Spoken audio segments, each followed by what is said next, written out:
Assalamualaikum warahmatullahi wabarakatuh. Pertama-tama yang paling utama marilah kita panjatkan puja rasa syukur kita kehadirat Allah Subhanahu wa taala di mana kita telah diberikan kesehatan, nikmat iman dan Islam sehingga kita dapat berkumpul dalam acara yaitu diskusi pada presentasi yaitu spiritual dan kultural caring pada kelompok 8. Baiklah, sebelumnya saya izin memperkenalkan diri.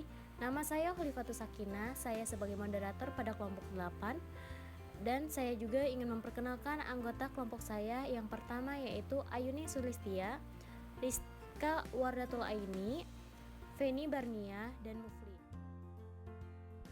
Baiklah, selanjutnya yaitu sesi presentasi yang akan dibacakan oleh Saudara Ayuning. Kepada Saudara Ayuning dipersilakan. Pendahuluan, perawat sebagai tenaga kesehatan yang profesional mempunyai kesempatan paling besar untuk memberikan pelayanan kesehatan, khususnya pelayanan atau asuhan keperawatan yang komprehensif dengan membantu klien memenuhi kebutuhan dasar yang holistik. Perawat memandang klien sebagai makhluk bio, psiko, sosio, kultural, dan spiritual yang berespons secara holistik dan unik terhadap perubahan kesehatan atau pada keadaan krisis. Asuhan keperawatan yang diberikan oleh perawat tidak bisa terlepas dari interaksi perawat dengan klien. Pengertian spiritual. Menurut Coetzee, L. Blaise, dan Wilkinson 1995, Murray dan Zettner 1993, dimensi spiritual berupaya untuk mempertahankan keharmonisan atau keselarasan dengan dunia luar, berjuang untuk menjawab atau mendapatkan kekuatan ketika sedang mendapati stres emosional, penyakit fisik atau kematian, kekuatan yang timbul di luar kekuatan manusia. Pengertian umum spiritual. Kebutuhan spiritual merupakan kebutuhan untuk mencari arti dan tujuan hidup, kebutuhan untuk mencintai dan dicintai, serta rasa keterikatan, dan kebutuhan untuk memberikan dan mendapatkan maaf. Karakteristik spiritualitas. Untuk memudahkan dalam memberikan asuhan keperawatan dengan memberikan kebutuhan spiritual penerima pelayanan keperawatan, maka perawat mutlak perlu memiliki kemampuan mengidentifikasi atau mengenal karakteristik spiritualitas sebagai berikut. Yang pertama, hubungan dengan diri sendiri, kekuatan dalam atau dan self-reliance. Yang kedua, hubungan dengan alam harmoni. Yang ketiga, hubungan dengan orang lain. Yang keempat, hubungan dengan ketuhanan. Dan yang kelima, terpenuhi kebutuhan spiritual apabila. Yang pertama, hubungan dengan diri sendiri, kekuatan dalam atau dan self-reliance. A. Pengetahuan diri. Siapa dirinya, apa yang dapat dilakukannya. B. Sikap. Percaya pada diri sendiri, percaya pada kehidupan atau masa depan, ketenangan pikiran, harmoni atau keselarasan dengan diri sendiri. Selanjutnya, pemateri yang kedua, Rizka Wardatul Aini, kepadanya kami persilahkan. Oke, selanjutnya ada hubungan dengan alam harmoni. Poin yang pertama adalah mengetahui tentang tanaman, pohon, marga satwa, dan iklim. Yang kedua, berkomunikasi dengan alam, seperti bertanam dan berjalan kaki. Selanjutnya ada mengabdi dan melindungi alam. Lalu ada hubungan dengan orang lain. Terbagi menjadi dua. Yang pertama, harmonis atau suportif. Poin pertama, berbagi waktu, pengetahuan, dan sumber secara timbal balik. Yang kedua, mengasuh anak, orang tua, dan orang sakit. Yang ketiga, meyakini kehidupan dan kematian, seperti mengunjungi, melayat, dan lain-lain. Yang kedua ada tidak harmonis. Yang pertama, konflik dengan orang lain. Yang kedua, resolusi yang menimbulkan ketidakharmonisan dan friksi. Selanjutnya ada hubungan dengan Tuhan, yaitu agamais dan tidak agamais. Yang pertama ada sembahyang atau berdoa atau meditasi.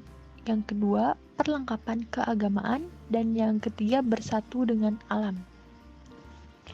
Selanjutnya, terpenuhi kebutuhan spiritual apabila yang pertama, merumuskan arti personal yang positif tentang tujuan keberadaannya di dunia atau kehidupan. Yang kedua, mengembangkan arti penderitaan dan meyakini hikmah dari suatu kejadian atau penderitaan. Yang ketiga, menjalin hubungan positif dan dinamis melalui keyakinan, rasa percaya, dan cinta. Lalu yang keempat, membina integritas personal dan merasa diri berharga. Yang kelima, merasakan kehidupan yang terarah, terlihat melalui harapan. Lalu yang keenam, mengembangkan hubungan antar manusia yang positif. Selanjutnya, keterkaitan antara spiritualitas, kesehatan, dan sakit. Keyakinan spiritual sangat penting bagi perawat, karena dapat mempengaruhi tingkat kesehatan dan perilaku self-care klien. Beberapa pengaruh dari keyakinan spiritual yang perlu dipahami adalah, yang pertama, menuntun kebiasaan hidup sehari-hari. Yang kedua, sumber dukungan. Yang selanjutnya, sumber konflik dan sumber kekuatan dan penyembuhan. Lalu ada 4 isu nilai yang mungkin timbul antara perawat dan klien adalah, yang pertama, pluralisme, yaitu perawat dan klien menganut kepercayaan dengan spektrum yang luas. Lalu yang kedua ada fear, berhubungan dengan ketidakmampuan mengatasi situasi, melanggar privasi klien, atau merasa tidak pasti dengan sistem kepercayaan dan nilai diri sendiri. Lalu yang ketiga ada kesadaran tentang pertanyaan spiritual, apa yang memberikan arti dalam kehidupan, tujuan, harapan, dan merasakan cinta dalam kehidupan pribadi perawat. Lalu yang terakhir adalah bingung. Bingung terjadi karena ada perbedaan antara agama dan konsep spiritual. Selanjutnya, pemateri yang ketiga yaitu Feni Barnia. Kepada Feni Barnia dipersilahkan. Perawat sebagai contoh peran atau role model. Setiap manusia mempunyai 3 kebutuhan spiritual yang sama, yaitu kebutuhan akan arti dan tujuan hidup, kebutuhan untuk mencintai dan berhubungan, serta kebutuhan untuk mendapatkan pengampunan. Pengertian cultural care. Leininger mendefinisikan transkultural nursing sebagai area yang luas dalam keperawatan yang berfokus pada comparative study dan analisis perbedaan kultur dan subkultur dengan menghargai perilaku caring, nursing care, dan nilai sehat sakit, keperawatan dan pola tingkah laku dengan tujuan perkembangan ilmu dan humanistic body of knowledge untuk kultur dan spesifik dan kultur yang universal dalam keperawatan. Pengertian cultural care. Cultural care adalah teori yang holistik karena meletakkan di dalamnya ukuran dari totalitas kehidupan manusia dan berada selamanya, termasuk sosial struktural, pandangan dunia, nilai kultural, konteks lingkungan, ekspresi, bahasa, dan etnik, serta sistem profesional. Konsep utama transkultural nursing care. Perawat memberikan bimbingan dukungan kepada klien untuk meningkatkan kondisi klien. Caring, tindakan mendukung berbentuk aksi atau tindakan. Kultur, perawat mempelajari, saling share atau berbagi pemahaman tentang kepercayaan dan budaya klien. Cultural care, kemampuan kognitif untuk mengetahui nilai, norma, atau kepercayaan. Selanjutnya, pemateri yang terakhir yaitu Saudara Mufli. Kepada Saudara Mufli dipersilahkan. Hubungan teori model Leininger dengan konsep caring. Caring dalam keperawatan adalah fenomena transkultural di mana perawat berinteraksi dengan klien, staf, dan kelompok lain. Leininger menggunakan metode ethnometode sebagai cara untuk melakukan pendekatan dalam mempelajari caring, karena metode ini secara langsung menyentuh bagaimana cara pandang, kepercayaan, dan pola hidup yang dinyatakan secara benar. Menurut Leininger, tujuan studi praktek pelayanan kesehatan transkultural adalah meningkatkan pemahaman atas tingkah laku manusia dalam kaitannya dengan kesehatan, dengan mengidentifikasi praktek kesehatan dalam berbagai budaya, baik di masa lalu maupun zaman sekarang, akan terkumpul persamaan-persamaan, sehingga kombinasi pengetahuan tentang pola praktek transkultural dengan kemajuan teknologi dapat menyebabkan makin sempurnanya pelayanan keperawatan dan kesehatan orang banyak dari berbagai kultur. Kelebihan dan kekurangan teori transkultural dari Leininger. Teori ini bersifat komprehensif dan holistik yang dapat memberikan pengetahuan kepada perawat dalam pemberian asuhan dan latar belakang budaya yang berbeda.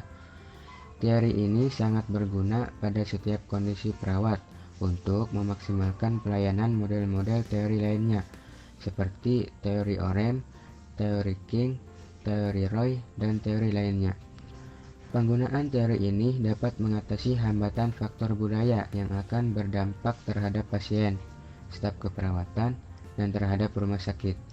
Penggunaan teori transkultural dapat membantu perawat untuk membuat keputusan yang kompeten dalam memberikan asuhan keperawatan. Teori ini banyak digunakan sebagai acuan. Kelemahan cultural care. Teori kultural bersifat sangat luas sehingga tidak bisa berdiri sendiri dan hanya digunakan sebagai pendamping dari berbagai macam konseptual model lainnya. Teori transkultural ini tidak mempunyai intervensi spesifik dalam mengatasi masalah keperawatan, sehingga perlu dipadukan dengan model teori lainnya. Baiklah, terima kasih kepada para pemateri yang telah menyampaikan materinya. Semoga materi yang telah disampaikan bisa bermanfaat bagi kita semua. Amin ya robbal alamin. Mungkin itu saja yang dapat kami sampaikan. Kurang dan lebihnya kami mohon maaf yang sebesar-besarnya.